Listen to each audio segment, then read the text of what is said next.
네, 안녕하세요.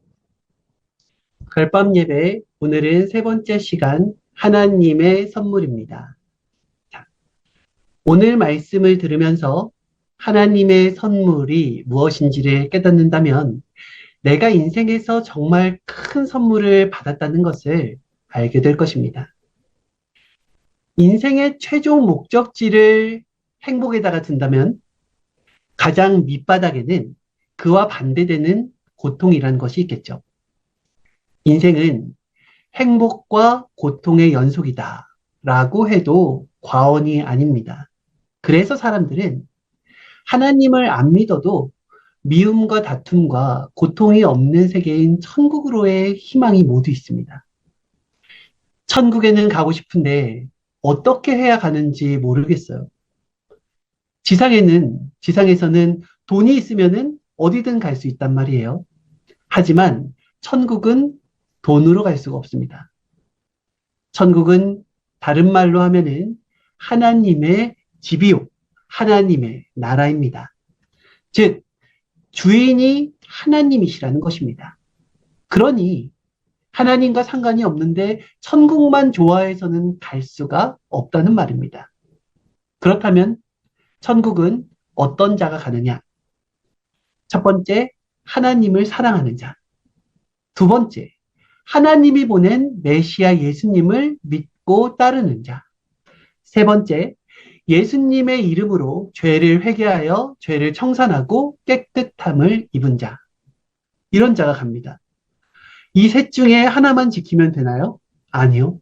세 가지가 다 하나입니다. 하나님을 사랑하는데 하나님이 보내신 자를 믿지 않을 수 없어요. 하나님을 사랑하는데 죄를 지으면서 그냥 살지 않습니다. 사람이 자신도 모르게 죄를 지을 수는 있지만 예수님의 이름으로 날마다 회개하고 용서를 구합니다. 그러면 하나님은 날마다 나를 깨끗게 해주세요. 그러면 또 의문이 생기죠. 아니, 누군가에게 고통을 주면서 죄를 지었는데 예수님의 이름으로 회개를 했더니 깨끗하게 되었다. 라고 하면 더 화가 나지 않습니까? 이것은 공의가 아니잖아요. 맞습니다. 행함 없는 믿음은 죽은 믿음이라고 하셨고, 또 사랑이라는 것이 말로만 사랑하는 것은 진정한 사랑이 아닌 것처럼 회개라는 것도 말로만 회개를 한다고 해서 용서가 되는 것이 아닙니다.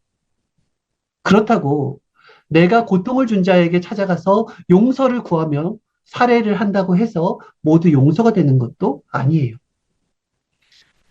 죄라는 것은 그 근본을 풀지 않으면 당장은 벗어날 수 있어도 또 하게 되는 것이 죄입니다. 근본적으로 벗어나야 벗어난 것이 됩니다. 매일 담배를 피던 사람이 오늘 담배를 안 피웠다고 해서 담배에서 벗어났다. 이렇게 말을 할 수는 없습니다. 매일 폭력을 행사하던 사람이 오늘 폭력을 안 했다고 해서 폭력에서 벗어났다 말할 수는 없는 거예요. 하나님이 말씀하시는 회개는 다시는 동일한 죄를 짓지 않는 것을 말합니다. 다시는 동일한 죄를 짓지 않는 것이 바로 회개예요. 그래서 하나님 앞에 회개는 완전히 진실로 회개해야 되는 것입니다. 예수님께서는 이렇게 말씀하셨어요. 마태복음 5장 26절. 진실로 내게 이르노니 내가 홀이라도 남김이 없이 다 갚기 전에는 결단코 거기서 나오지 못하리라. 메시아 예수님의 권세 중에 지구촌 누구에게도 없는 유일한 권세가 있습니다. 그것은 바로 죄를 사하여 주시는 권세입니다. 그러면 이거에 대한 성경 구절 한번 볼까요? 요한복음 8장 1절에서 11절. 예수께서 감람산으로 가시니라. 아침에 다시 성전으로 들어오시니 백성이 다 나아오는지라. 앉으사 그들을 가르치시더니 서기관들과 바리새인들이 간음 중에 잡힌 여자를 끌고 와서 가운데 세우고 예수께 말하되 선생이여 이 여자가 간음하다가 현장에서 잡혔나이다. 모세는 율법에 이러한 여자를 돌로 치라 명하였거니와 선생은 어떻게 말하겠나이까? 저희가 이렇게 말하면 고소할 조건을 얻고자 하여 예수를 시험함이로라. 예수께서 몸을 굽히사 손가락으로 땅에 쓰시니 저희가 묻기를 맞이 아니하는지라. 이에 일어나 가라사대 너희 중에 죄 없는 자가 먼저 돌로 치라 하시고 다시 몸을 굽히사 손가락으로 땅에 쓰시니 저희가 이 말씀을 듣고 양심의 가책을 받아 어른으로 시작하여 젊은이까지 하나씩 하나씩 나가고 오직 예수와 그 가운데 섰는 여자만 남았더라. 예수께서 일어나사 여자 외에 아무도 없는 것을 보시고 이르시되 여자여 너를 고소하던 자들이 어디 있느냐? 너를 정죄하는 자가 없느냐? 대답하되 주여 없나이다. 예수께서 이르시되 나도 너를 정죄하지 아니하노니 가서 다시는 죄를 범하지 말라 하시니라. 지금 이 시대에도 수없이 많이 판단을 하고요. 정죄하는 자들에게 예수님은 이와 같이 말씀하십니다. 죄 없는 자가 돌로 쳐라.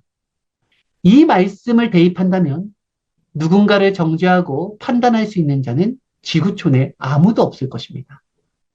그래서 죄를 지으면은 먼저 사람 앞에 나아가는 것이 아니라 하나님 앞에, 예수님 앞에 나아가는 것이 먼저가 되어야 된다는 것입니다. 그러면 예수님께서 여자에게 말씀하셨듯이 우리에게도 동일하게 말씀하실 것입니다. 나도 너를 정죄하지 아니하노니 가서 다시는 죄를 범하지 말라 하시지 않겠습니까? 우리 모두는 죄인입니다. 하나님이 예수님을 통해 용서를 해주지 않는다면 우리는 죄의 근본인 사탄의 주관권 안에서 살다가 영원한 사망인 지옥에 갈 수밖에 없는 사람들입니다. 그러니 저도 여러분도 예수님을 믿음으로 인하여서 사망에서 생명으로 그 주관권을 옮겨주신 혜택을 받은 사람들입니다.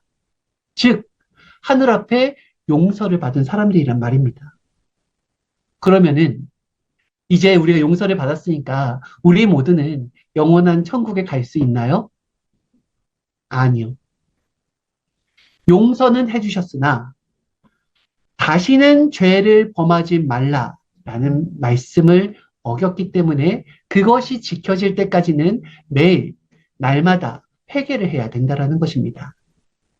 그럼 내가 어떻게 매일같이 회개를 할 수가 있나요? 여러분, 회개는 어려워요. 그리고 또 더 어려운 것이 있습니다. 용서가 어렵습니다. 회개가 어렵습니까? 용서가 어렵습니까? 용서가 더 어렵습니다.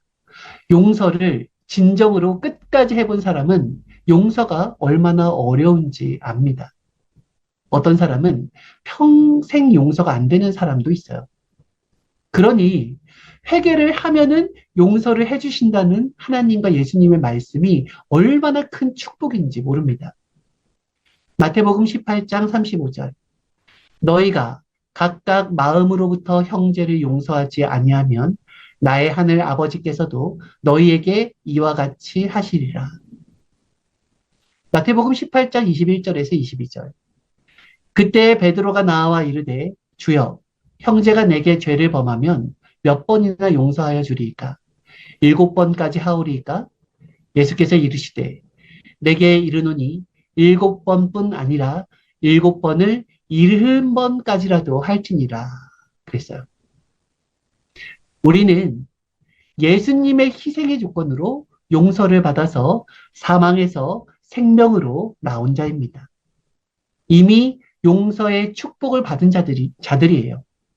그러니 우리가 형제를 용서하는 것은 평생을 용서해도 갚을 수가 없을 정도입니다.